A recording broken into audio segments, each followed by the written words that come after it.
சொல்லி நன்மையை செய்தால் உலகம் உன்னிடம் மயங்கும்.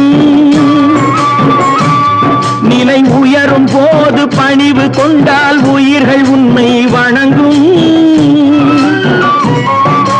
உண்மையை சொல்லி நன்மையை செய்தால் உலகம் உன்னிடம் மயங்கும். நிலை உயரும் போது பணிவு கொண்டால் உயிர்கள் உன்னை வணங்கும். உண்மை என்பது அன்பாகும், பெரும் பணிவு என்பதும் பண்பாகும்.